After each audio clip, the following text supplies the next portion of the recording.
మేడ్చల్ జిల్లా గట్కేసర్ మండల్ కురముల గ్రామ పంచాయతీ పరిధి ఏకశిలా నగర్ లో నిన్న జరిగినటువంటి టవర్ గురించి అలాగే ప్లాట్ పై చేసిన ఆరోపణలను ఖండిస్తూ ప్లాట్ ఓనర్ రజితా శ్రీనివాస్ రెడ్డి మీడియాకు వివరణ ఇవ్వడం జరిగింది. ఈ సందర్భంగా వారు మాట్లాడుతూ నా ప్లాట్ పైన ఫేక్ డాక్యుమెంట్స్ అని చెరుకు శివారెడ్డి అనే వ్యక్తి ఇచ్చినటువంటి స్టేట్మెంట్ ను ఖండిస్తూ నా దగ్గర ఉన్నటువంటి ఒరిజినల్ డాక్యుమెంట్లని document number 10342/2023 Narapalli registration office లో ఈ యొక్క ల్యాండ్ పైన రిజిస్ట్రేషన్ కూడా అయ్యిందని, వారు ఇచ్చినటువంటి ఫేక్ స్టేట్మెంట్ కు నాకు పబ్లిక్ గా క్షమాపణ చెప్పాలని, లేనిచో వారిపై నేను పరువు నష్ట దావా నోటీసులు పంపిస్తానని అన్నారు. ఎయిర్టెల్ టవర్ విషయంలో నేను పబ్లిక్ కు సహకరిస్తానని, ప్రజలకు నష్టపరిచే ఎటువంటి దురుద్దేశం నాకు లేదని తెలియజేశారు. మీడియా మిత్రులకు మరియు సోషల్ మీడియా మిత్రులకు ధన్యవాదాలు, నమస్కారం అండి. నిన్న కొందరు వ్యక్తులు చెరుకు శివారెడ్డి అనే వ్యక్తి ఈ ప్లాట్ ఓనరు శ్రీనివాస్ రెడ్డి అని స్టేట్మెంట్ ఇచ్చారు. ఈ ప్లాట్ అనేది నా పేరు మీద లేదండి, ఇది కూడా నీలి రజిత గారు పేరు మీద ఉంది. అట్లీస్ట్ పేరు అనేది కూడా క్లియర్గా మెన్షన్ చేయకుండా ఇది ఫేక్ డాక్యుమెంట్స్ సృష్టించి అని మాట్లాడారు. ఇవన్నీ నారపల్లి సబ్ రిజిస్టార్లో రిజిస్టర్ చేయబడిన డాక్యుమెంట్స్ అండి. మా దగ్గర ఇలాంటి ఫేక్ డాక్యుమెంట్స్ అనేది లేవండి. నాకు రాజారాజు గారు అమ్మారు, రాజారాజు గారికి వెంకటేష్ గారు అనే వాళ్ళ వ్యక్తులు అమ్మారు. దీనికి మేము ఎల్ఆర్ఎస్ కూడా కట్టుకున్నామండి. ఎల్ఆర్ఎస్ కూడా కట్టుకున్న ప్లాటు ఇది. టైటిల్ పరంగా టోటల్గా క్లియర్ ఉన్నటువంటి ప్లాట్ ఇది. సో దీన్ని దుష్ప్రచారం, నా మీద వ్యక్తిగత కక్షలు పెట్టుకొని మేము ఫేక్ డాక్యుమెంట్ చేస్తున్నారని, నేను కూడా ఒక బిజినెస్ చేసుకునే వ్యక్తిని, నాకు ఫైనాన్షియల్ పరంగా కానీ బిజినెస్ పరంగా కానీ నన్ను అనగదొక్కాలనే ఉద్దేశంతో ఇటువంటి ఫేక్ డాక్యుమెంట్ అని చెప్పేసి ఫాల్స్ స్టేట్మెంట్ ఇస్తున్నారండి. ఈ ఫాల్స్ స్టేట్మెంట్ ఇచ్చిన వ్యక్తులపైన మీడియా మిత్రులకు రాసిచ్చినటువంటి వ్యక్తులపైన, అందులో ఎవరెవరైతే విట్నెస్ ఉన్న వ్యక్తులపైన కూడా నేను చట్టపరంగా కోర్టుకు వెళ్ళి వాళ్ళ మీద పరువు నష్టం దావా వేయదలుచుకున్నాను. దీనికి వాళ్ళు ఎక్స్ప్లెనేషన్ ఇవ్వాల్సిందిగా నేను కోరుతున్నాను. వాళ్ళు మీడియా ద్వారా ఇస్తారా, నా పర్సనల్గా పిలుచుకొని ఇస్తారా, నాకు ఈ డాక్యుమెంట్లన్నీ చూసుకొని ఫాల్స్ డాక్యుమెంట్ మీద నాకు చర్చ జరగాలి వాళ్ళతోటి. ఇంకోటి, ఇక్కడ ఇది కొర్రెముల రెవెన్యూకి సంబంధించిన ఏరియా అండి. కొందరు రాజకీయ వ్యక్తులు కూడా వేరే ఏరియా నుంచి కూడా వచ్చి ఇక్కడ స్టేట్మెంట్స్ ఇస్తున్నారు.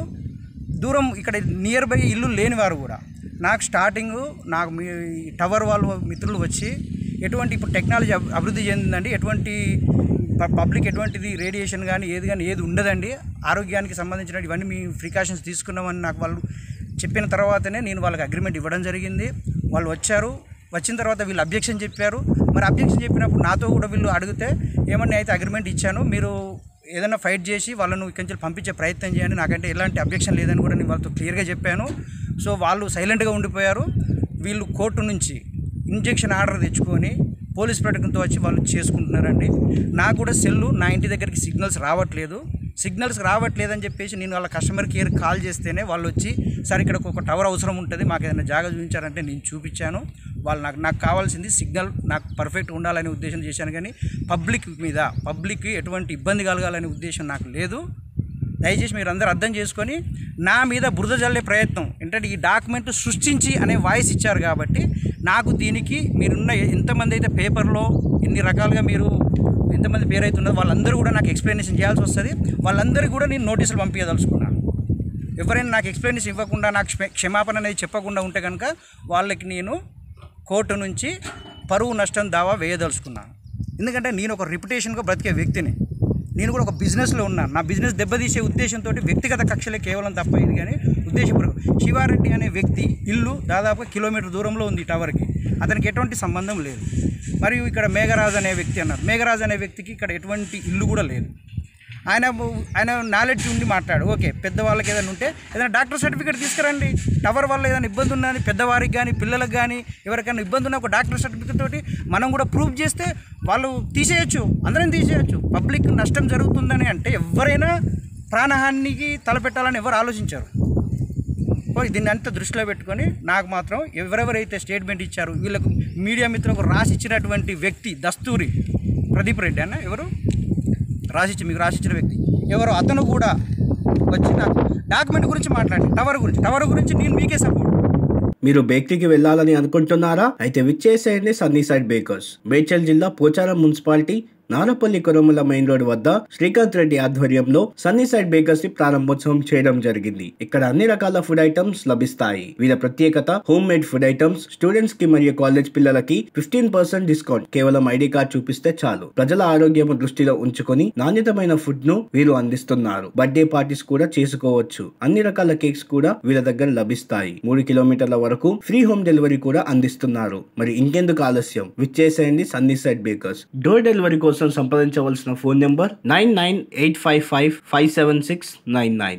ఫైట్ చేద్దామా, ఆ కంపెనీ ఏ విధంగా ఫైట్ చేద్దామా, నేను కూడా మీతో పాటు. ఎందుకంటే నేను తెలియకో వాళ్ళకి ఇచ్చాను, నేను కూడా ఇరుక్కున్నాను.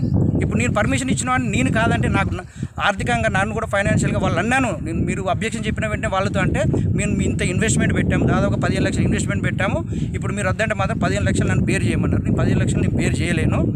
కాదంటే మనం కూడా కోర్టుకు వెళ్దాము, వాళ్ళకు టవర్కి ఆపోజిషన్గా నేను కూడా సపోర్ట్ చేస్తాను, మాట్లాడదాము.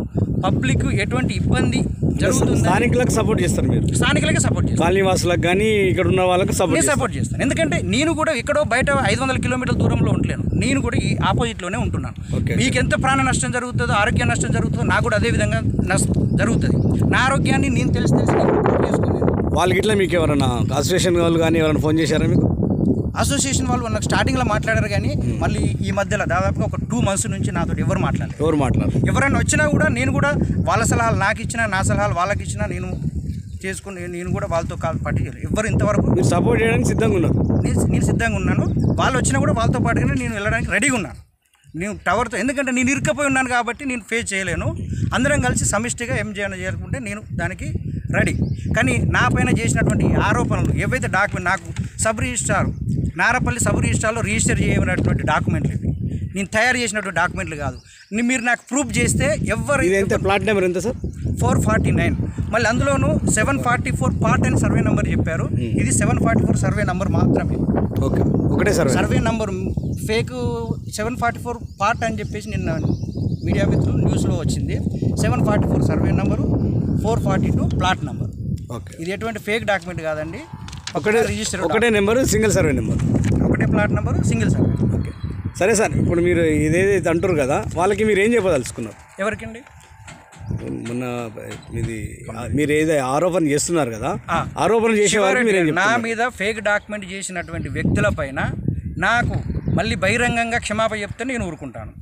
నేనేదో తెలియకో ఫాల్స్ స్టేట్మెంట్ ఇచ్చానంటే ఊరుకుంటాను. లేదు, నాకు క్షమాపణ చెప్పకుండా చేస్తే మాత్రం నేను పరువు నష్టం దావా వేయదలుచుకున్నా.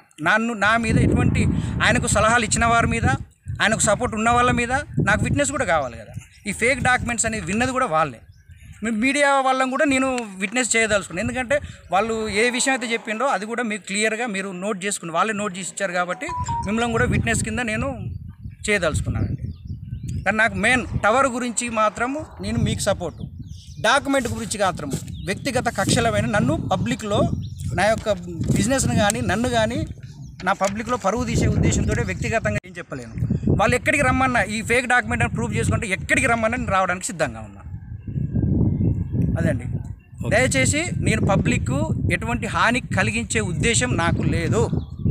దాన్ని మీరు దయచేసి అర్థం చేసుకొని నన్ను ఒక శత్రువులాగా కాకుండా మిత్రులాగా చూసుకొని నా సజెషన్లు మీరు తీసుకోండి, మీ సజెషన్లు నాకు ఇవ్వండి, మనం కలిసి పోరాడదాం. ఈ టవర్ అనేది అందరికీ సంబంధించింది, నా ఒక్కరికి పర్సనల్ కాదు. సరే అండి, నాకేదో వస్తుంది కావచ్చు, నేను కిరాయి గురించి ఆలోచించలేదు. నాకు సిగ్నల్ మెయిన్. నేను బిజినెస్లో ఉన్నాను, నా ఇంట్లోకి సిగ్నల్స్ రావట్లేదని నేను కస్టమర్ కేర్ కాల్ చేస్తే ఏజెంట్ నా దగ్గరకు వచ్చారు, సిగ్నల్ చెక్ చేశారు, మాకు టవర్ కావాలంటే. ఇదంతా ఓపెన్ ప్లేస్ ఉంది, ఇక్కడ మ్యాక్సిమం ఇల్లులు కాలేదు. నేను 5 years వాళ్ళకి నేను అగ్రిమెంట్ ఇచ్చాను. ఈ 5 years ఇల్లులన్నీ అయిపోయిన తర్వాత వాలంటరీగా వాళ్ళతో నేను అగ్రిమెంట్ తీసుకున్నాను. 5 years తర్వాత ఒకవేళ నేను ఇల్లు కట్టుకున్నా కానీ మళ్ళీ ప్లాట్ అమ్ముకున్నా కానీ మీరు ఇమ్మీడియట్గా నాకు అగ్రిమెంట్ క్యాన్సిల్ చేయాలని చెప్పాను. వాళ్ళు చేస్తామని నాతో చెప్పాను. ఆఫ్టర్ 5 years తర్వాత తీసేస్తారు? నేనే తీసేస్తాను. ఎందుకంటే ఆఫ్టర్ 5 years తర్వాత నా పిల్లలతో నేను ఇల్లు కట్టుకో. అగ్రిమెంట్ ఏమైనా రాసుకున్నా? అట్లాగే ఏమైనా అగ్రిమెంట్ రాసుకున్నాను. ఆఫ్టర్ 5 years తర్వాత ఇక్కడ టవర్ అనేది ఉండదు. టవర్ పబ్లిక్ పెరిగిన తర్వాత ఇది అందరికీ. ఎందుకంటే నాకు ఎవరికి నష్టం చేసేయాలనే ఉద్దేశం లేదు. నాకు తెలియకో వాళ్ళు ఏంటంటే నా కంపెనీ వాళ్ళు క్లియర్గా నాకు చూపించారు, రేడియేషన్ ఇదండి అడ్వాన్స్ టెక్నాలజీ, ఎవరికి ఎటువంటి రేడియేషన్ ఉండదు, ఏ ఇబ్బంది వచ్చినా నేను అందరినీ కన్విన్స్ చేసుకుంటాను, మీకు ఏ విధంగా అయితే ఎక్స్ప్లెయిన్ చేశాను నేను అందరికీ నేను ఎక్స్ప్లెయిన్ చేస్తానని చెప్పేసి నాకు నమ్మకం చేశాను. సరే, నేను వాళ్ళని అడగడానికి ఒకవేళ మీరు ముందు కన్సల్ట్ చేయలేదని చెప్పేసి అంటున్నారు, మాకు ఎటువంటి ఇన్ఫర్మేషన్ ఇవ్వలేదు అంటారు. నేను ఇన్ఫర్మేషన్ ఇవ్వకపోవడానికి ఏంటంటే ఇదంతా ఓపెన్ ఏరియా ఉంది. సో నేనేంటంటే ఇప్పుడు ఈ దగ్గర వాళ్ళు ఇది రెవెన్యూ వేరు, ఈ డాక్యుమెంట్ పరంగా రెవెన్యూ వేరు, ప్లస్ ఇది కూడా దాదాపుగా ఒక 1/2 కిలోమీటర్ రేడియస్లో ఉంది కాబట్టి నేను వాళ్ళకు కూడా ఎవరికి ఇంటిమేషన్ చేయలేదు. ఇది కేవలం నేను ఓపెన్ ఏరియా ఉన్న ఉద్దేశంతో నేను టవర్ వాళ్ళకు నేను అగ్రిమెంట్ ఇవ్వడం జరిగింది.